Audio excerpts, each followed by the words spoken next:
Hablamos hoy de la ansiedad, de uno de los trastornos psicológicos más frecuentes en la población, un trastorno que ha aumentado en los últimos años, también en los más jóvenes, y que trata el doctor Baltasar Rodero en el libro La ansiedad del esquimal. Baltasar, ¿qué tal? Muy buenos días. Buenos días. ¿Por qué la ansiedad es mala? Bueno, tenemos que dejar claro que la ansiedad está escrito en nuestras células, en nuestro ADN, y partiendo de ahí no podemos decir que sea mala. La ansiedad es una emoción, como muchas otras, y que mayormente su misión, vamos a decir, es visitarnos en momentos de cierta dificultad para tratar de superar esa dificultad. Lo que sí que es cierto es que a veces las personas pretendemos cosas que son muy difíciles, como mejorarnos constantemente, sacar siempre 10 en los exámenes, o incluso seguir adelante en situaciones difíciles. Y claro, en esos momentos la ansiedad va a venir a visitarnos para darnos señales de que, oye, igual hay que bajar el ritmo. Y si no lo sabemos parar o escuchar, bueno, pues esa respuesta puede ir a más y nos puede dar algún problemilla que otro. Ya. Lo que pasa que sí es cierto, ¿no?, que es un trastorno que ha ido en aumento en estos últimos años, sobre todo a partir de la pandemia. ¿Por qué crees que se está produciendo este crecimiento? Bueno, sí que es cierto que cuando hablamos de la ansiedad, como si fuera un vaso, gráficamente podríamos decir que hay variables genéticas que predisponen, también hay variables psicológicas y luego también hay variables contextuales. Y sí que es cierto que esas variables contextuales que tienen que ver con las situaciones actuales, pues hombre, sí que predisponen a la ansiedad. Nuestro cerebro siempre anhela dos cosas, la seguridad y la tranquilidad. Y a día de hoy, pues claro, cuando uno trata de salir adelante con su vida, pues hay bastante incertidumbre, ¿no? Incluso no tiene nada que ver con antiguamente la vida que han tenido y hacían nuestros padres, que tenías una formación, hacías un trabajo para toda la vida, vivías en una ciudad para toda la vida, con el sueldo podías comprar una casa, podías tener familias. Y vemos que la situación de hoy en día, pues por desgracia no es así. Tenemos muchísimas personas, lo vemos en la prensa, que a pesar de tener 2 salarios, les cuesta comprar un piso, les cuesta llevar a cabo su vida, hay bastante desempleo, también lo de alrededor, ¿no? Pues nos hablan de guerras, de pandemias, nos hablan, por un lado, eso iba a decir, de incertidumbre, de seguridad, que es lo que atenta contra nuestra mente. Y la otra pata que también quiere nuestra mente siempre es la tranquilidad. Nosotros, el Homo sapiens, llevamos 60.000 años en el planeta Tierra y estamos acostumbrados, bueno, pues a andar en praderas, perseguir bisontes como en Altamira y una vida más o menos tranquila.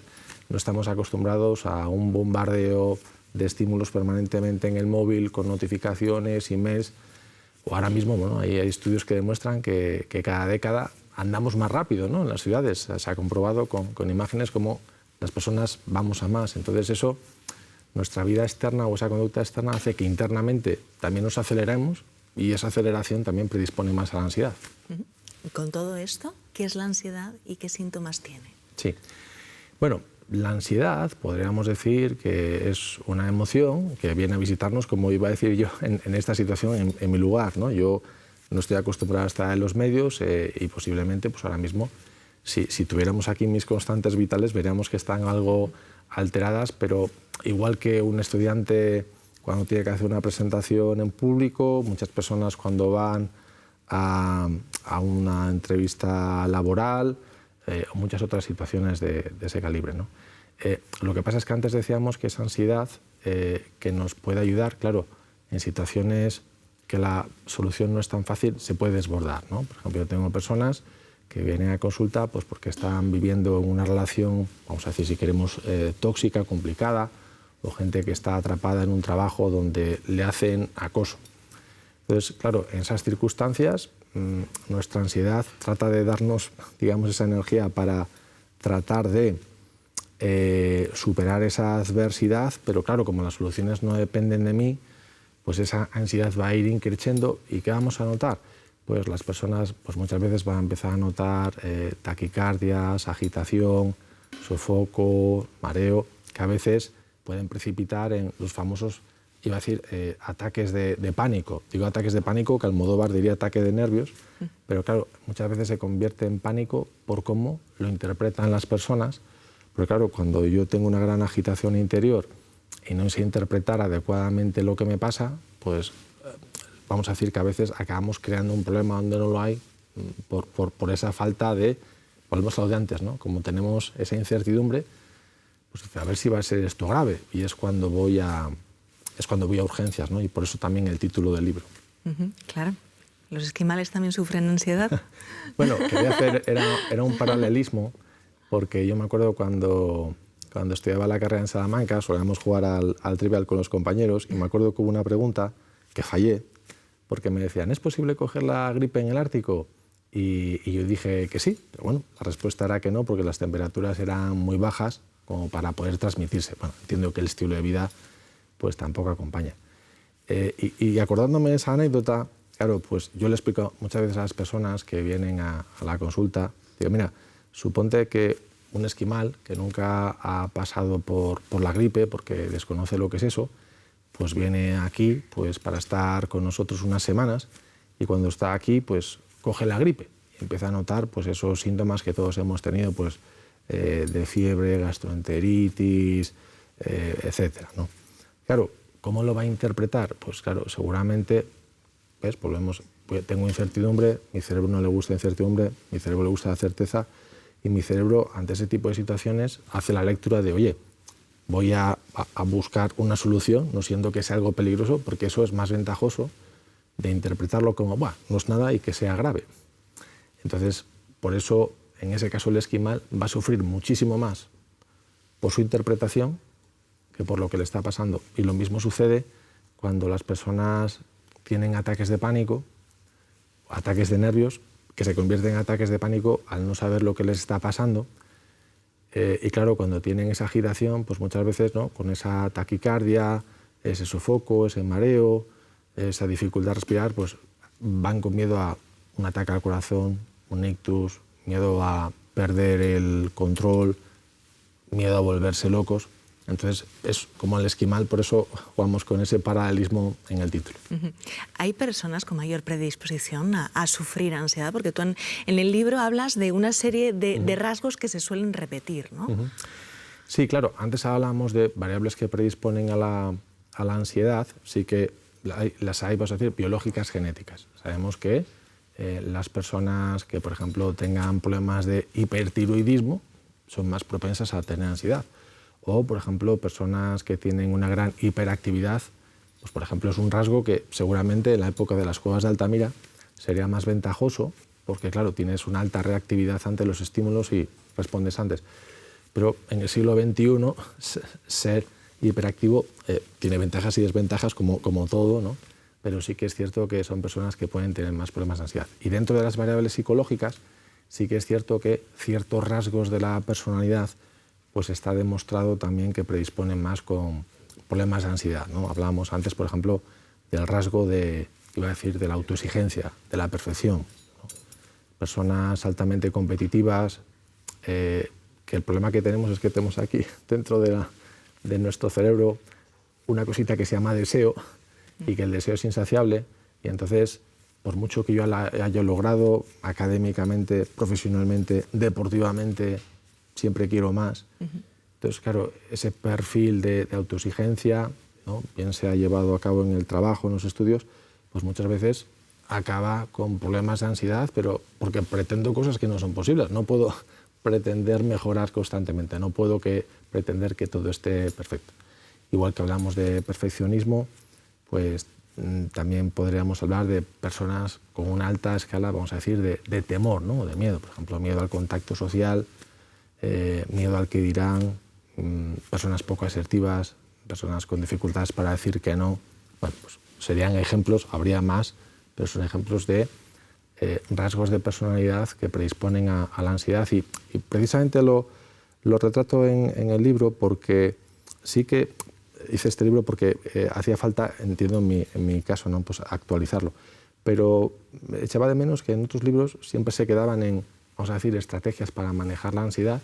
Pero claro, muchas personas vienen a la consulta, oye, que yo ya he hecho tratamientos para manejar la ansiedad. Digo, ya, pero es que en muchos casos el problema no es tanto la ansiedad en sí, sino cómo tú funcionas por la vida.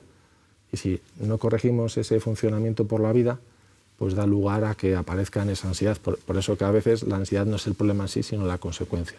Claro, lo que pasa es que en un país en el que se siguen reclamando cada vez más psicólogos, ¿no?, en nuestra sanidad, en el que somos el primer país en consumo de ansiolíticos, ¿Sí? ¿La ansiedad se puede tratar sin medicación?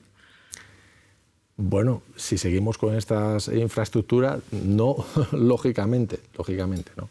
Está claro, o sea, respondiendo a la pregunta, ¿se puede tratar sin medicación? Hombre, desde luego que sí, con una infraestructura adecuada, que supondría, bueno, pues una mayor ratio de psicólogos o una mayor inversión en salud mental. Porque, por ejemplo, volvíamos a lo de antes, ¿no? Esa persona que, por falta de información, a ese ataque de nervios, no sabía interpretarlo y acaba en urgencias porque se ha convertido en un ataque de pánico por cómo lo ha interpretado. Si a esa persona se le pudiera atender adecuadamente desde ese primer día y hacerle un seguimiento durante igual alguna semana para explicarle lo que le ha sucedido, es como, vamos a decir, como si el esquimal va al hospital y le dicen, oiga, mire, esto es una gripe, esto es un virus normal de estas latitudes. Bueno, pues el esquimal lo que quiere es información para que si en el futuro coge gripe, que no volver a asustarse. Entonces, esas personas, si todas esas personas en una etapa temprana les das la información que es necesaria, pues nos vamos a ahorrar muchísimo sufrimiento, ¿no? Porque precisamente, claro, una vez que nos hemos creado el problema por cómo lo hemos interpretado, cuanto más tardemos en intervenir y cuantas más malas experiencias vayan acumulando esas personas, luego más crónico se hace el problema y más difícil va a ser reconducirlo.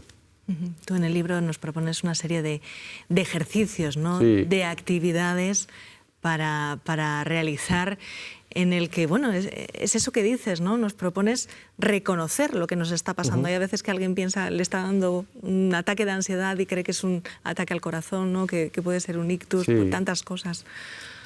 Bueno, en este caso lo que proponemos, bueno, no es que lo proponga Baltasar Rodero, yo me considero un mero transmisor de la ciencia.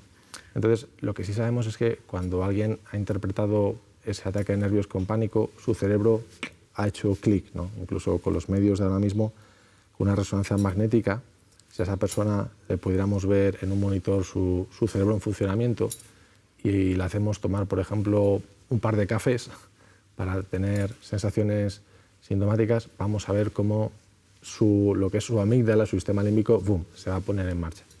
Y eso significa que sin querer esa persona se ha hipersensibilizado a esas sensaciones.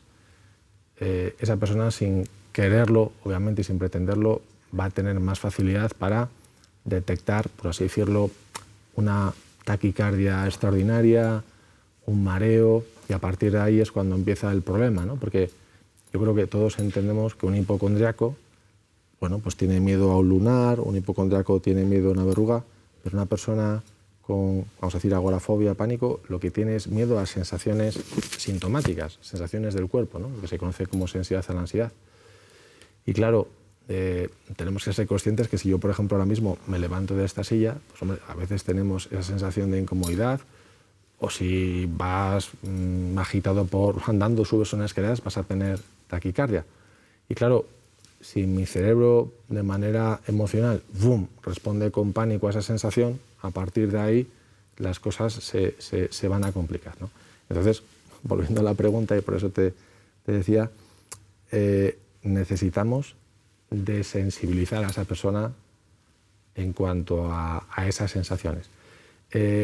¿Cómo lo conseguimos? Bueno, pues lo que sabemos es que, pongo el ejemplo, ¿no?, de que si, por ejemplo, una persona es muy friolera y vive en mi tierra, en Santander, decimos, oye, mira, ¿qué te parece?